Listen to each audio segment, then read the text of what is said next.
mass movements can rise and spread without belief in a God. So the grammar there is important. He's saying it can spread without belief in a God. And so in that case here, he's kind of got this double metaphor going on here. I mean, I guess he's referring to a God. So in other words, we like to think, oh, well, like a mass movement can center around religion. That's true. That can happen. But it doesn't have to happen. In other words, there's lots of things that can get us to kind of come together. Religion might be one of them. But a mass movement can happen without anything with regards to God or religion, or even about anything positive. Because when we think about God, we think something righteous or something moral.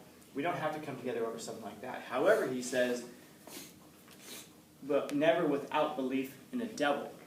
And so I guess the question starts to become, who is the devil? You'll notice this. Whenever we have a protest, there's some kind of an object or a person or a group who we ostracize. So, for example, in Black Lives Matter, we've got the police. So now we're being asked to defund. January 6th, you're looking at people who think that there's like a government conspiracy. So who's the devil in that kind of a case? Government. Yeah, the government, people who are running the state. So then all of the anger gets focused on that. And you can go back historically. Obviously, as you pointed out, he's 1902 to 1983. Did anybody else look this guy up? Yeah. I hope you did. He's a fascinating guy. He really is. And I mean as a personality. You can watch interviews with this guy. And he claims that he was born in Brooklyn, I think. And yet when you watch interviews with him, he has a very Austrian-German accent. There's no record of him ever being born. We have no idea where the guy went to school, grade school. The guy just all of a sudden shows up, like in the 40s or so, like on census things. Then you can start to piece that together yourself now. How is it the guy shows up out of nowhere in America in the 40s with a thick German accent who's writing about mass movements and how mass movements can be used to motivate populations? Yeah, I've long believed that this is a guy who either escaped Nazi Germany or in some way was part of it. Not that he was a believer. That's why his book's called The True Believer. He writes about how it is that mass movements are essentially run by a very small group of people. So if you've got, like, let's say 100 people and you want to coalesce them into a movement, you've got to have like 5 people who really believe in the cause, whatever the cause is. And if you get 5 people who really believe in it, they can motivate 100 people who are kind of like, because when you realize people want to belong to groups, people want to belong to social clubs, people want to belong to something bigger than themselves. And we've talked about this. We talked about this a couple of weeks ago. So if you can get people to kind of belong to something, and it doesn't even, you don't even have to sell them on the whole story. You can sell them on just a little bit of it, get them involved, and then once they're involved, well, now they're kind of committed to it. So it just takes a small group of true believers. And so his book is about how it is that true believers make that happen. And this is just one of the examples that he points to, that you have to find some kind of a scapegoat, some kind of a group of people who you can blame for the problem. So for example, I mean, heck, if he's coming at, if I am right, and if he is coming out of Germany in the 40s, what group of people, Jews. Yeah, exactly. We'd be pointing to the Jews. This is who the Nazis pointed to. Our country would be fantastic. Everything would be perfect. It would be paradise on earth, except for the Jews. And then everyone kind of turn and say, oh, the Jews are the devil. You saw this happen with the Black Lives Matter policy procedures. There was a big push to defund the police. Why are the inner cities so messed up? They would say it's not a problem of not enough police. The problem is over-policing. We've got too many police officers. So now the cities around the country defund the police. And then what happens in those cities, you can find out. You can look it up, the data. But the idea is that the police are the devil. Unfair voting, the government is the devil. You've got to find something that's out here. That's the problem. You won't get a very big mass movement going if you tell people, you're the problem. There's something wrong with you. No, we have to be able to convince people this would be paradise on earth if it just wasn't for that one group. Of course, the danger you run into is, you look at like the Soviet Union. After the Bolshevik Revolution, things were falling apart. Things were bad, obviously. And so the communists then say, well, the reason that things are so messed up is because of the kulaks, who are the people who owned, basically it means landowners, anybody who owned any land at all. So they rounded up anybody who owned land, killed them, took their land, and said this now belongs to the state, and now we can have paradise on earth. Of course, the problem is, does anybody in here know how to farm? Shit. So let's say that Sebastian's a farmer, he owns the land, and so why are we all poor? Well, because he owns the land, because he's exploiting it. So we take his land and we kill him. And then we're like, all right, so let's grow some crops. Anybody know how to do that? No. Oh, man.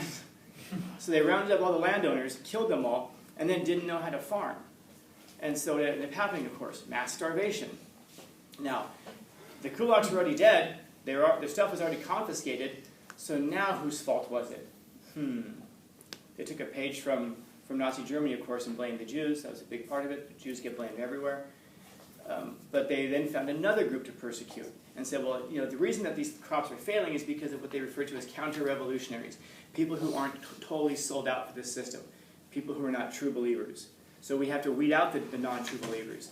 And then you see this whole police apparatus form in the Soviet Union, which was essentially, I think I read, if this is accurate, that 1 out of every 3 people in the Soviet Union was an informer, which meant that you'd inform on your neighbor and say, my neighbor, yeah, he's talking badly about Stalin. My neighbor, he's anti-revolutionary, he's counter-revolutionary. And so you had all these people who were then being rounded up and thrown in these prison camps. Those are called gulags.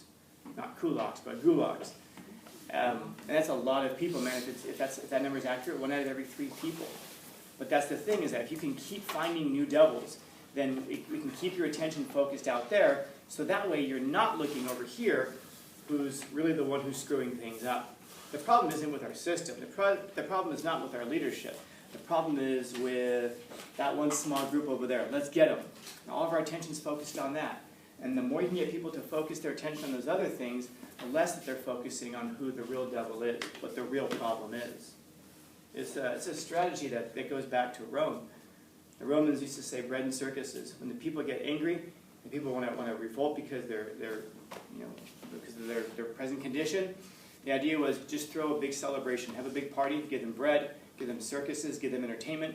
People will then go out, have fun, and then they'll go back to work and they'll completely forget about the misery of their lives, because they'll be thinking, man, remember that big festival we had last week? Remember that big buffet we had? That was so wonderful. Maybe we'll get another one. And so bread and circuses, bread and circuses. Sometimes just like in TV shows or movies, you'll hear that reference sometimes. They'll say bread and circuses. Now you know what that means. It means you distract people from who the real devil is by giving them the things that kind of keep them happy for a little while.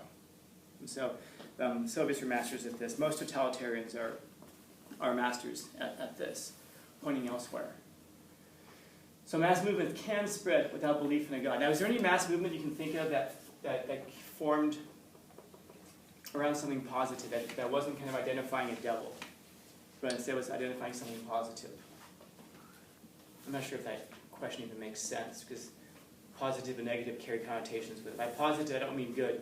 I just mean like something that we believe in something positively, not that we're against something.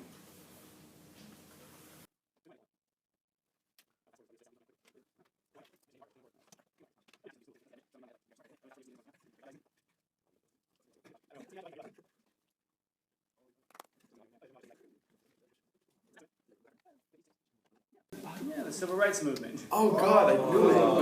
Bro. I told you know it, right? Bro.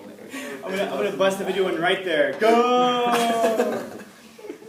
Yeah, so the Civil Rights Movement would be something like that, where it's something positive that didn't necessarily identify an outward devil. There were, in other words, it wasn't like this one group is doing it. Because Martin Luther King Jr., he invited and involved everybody, regardless of race, ethnicity, religion, creed, anything. He invited everybody in to join it. So there was no there was no group that they were targeting. They were targeting instead an idea, which was racism, which was separation. But he did it in such a fascinating way. He didn't just say, hey, here's the problem, here's how things should be. Instead, he picks up the Constitution, he picks up the Declaration of Independence and says, remember what you said? Yeah. We should do this. We should do the thing that you said. Remember where you said that we hold these truths to be self-evident, meaning it's a truth that doesn't even need to be explained because it's so obvious?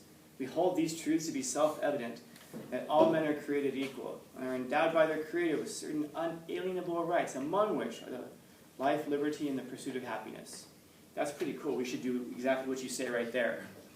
And so it wasn't a matter of targeting anybody who didn't agree with that. It wasn't like, they disagree with us, get them.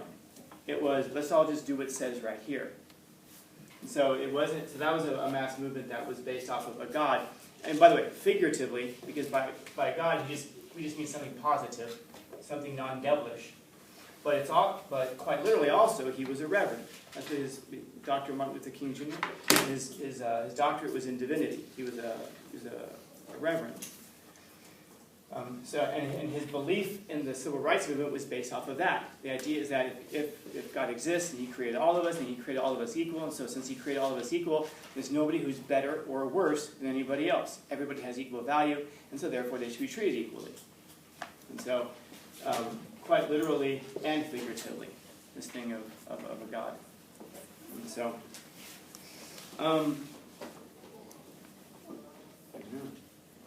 so mass movements can rise and spread without this. But it never happens without this. So that's why I said true-ish. Because unless we can identify who the devil was in that civil rights movement, who was identified by the leadership, we might have an example of that. But the point's still taken. The point's still taken. Questions, comments, concerns, complaints, criticisms, critiques? I wouldn't even use that video, except I want to upload it so I can do the fast forwarding thing. Just so we can bust out of it with, oh!